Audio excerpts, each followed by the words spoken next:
আসসালামু আলাইকুম। সম্মানিত দর্শক শ্রোতা ও বন্ধুরা, দেশের বিভিন্ন স্থানে আগুন লাগা, মব সৃষ্টি, নাশকতায় আসলে কারা জড়িত? হঠাৎ করে কি এমন হলো যে দেশের বিভিন্ন স্থানে আগুন লাগা, মব সৃষ্টি, নাশকতা শুরু হয়ে গেল? বিশেষ করে যখন দেশের সাবেক স্বৈরাচার সরকারের বিচার শুরু হয়েছে,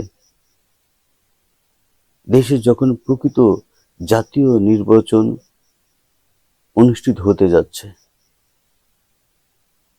দেশে যখন বাংলাদেশে যখন মাথা উঁচু করে দাঁড়াচ্ছে, দেশের স্বাধীনতা ও সার্বভৌমত্ব রক্ষার জন্য সামরিক সক্ষমতা বাড়াচ্ছে, তখন এখন স্বাভাবিকভাবেই প্রশ্ন করবেন, এই ঘটনাগুলোর পেছনে আসলে কারা জড়িত? আসলে উল্লেখিত তিনটি পদক্ষেপগুলোর মধ্যেই লুকিয়ে আছে বিভিন্ন জায়গায় আগুন লাগা, মব সৃষ্টি হওয়া, নাশকতায় কারা জড়িত। এর কিছুটা সরাসরি উত্তর দিয়েছেন জাতীয় নাগরিক পার্টি বা এনসিপির উত্তরাঞ্চলের মুখ্য সংগঠক সার্জিস আলম।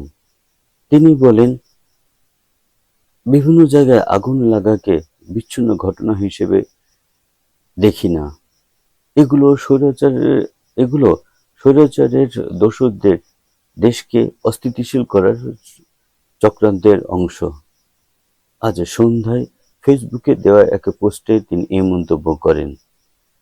তিনি আরো বলেন, স্বৈরাচারের দোসরদের খুঁজে বের করে উপযুক্ত শাস্তির আওতায় আনতে না পারা অন্তর্বর্তীকালীন সরকারের বড় ব্যর্থতা বা অন্যতম বড় ব্যর্থতা, যার ফল দেশকে দীর্ঘমেয়াদে ভোগ করতে হবে।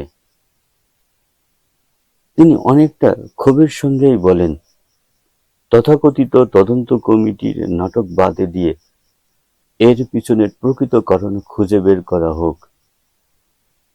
আসলে আমরা যাদেরকেই বিশ্বাস করি, তারাই আমাদের বিশ্বাস ভঙ্গ করে। আমরা কি খুব বেশি কিছু চাই? আমরা আসলে কি চাই? আমরা সাধারণ মানুষ। আমরা চাই বেঁচে থাকার জন্য খাদ্য, বস্ত্র, বাসস্থান, চিকিৎসা, ন্যায় বিচার। এই মৌলিক অধিকারগুলো ফিরে পাওয়ার জন্য কেন আমাদেরকে বারবার জীবনও দিতে হবে? এই প্রশ্নগুলো কার কাছে করব? কার কাছে করব? প্রিয় দর্শক, ভালো থাকবেন। আল্লাহ হাফেজ।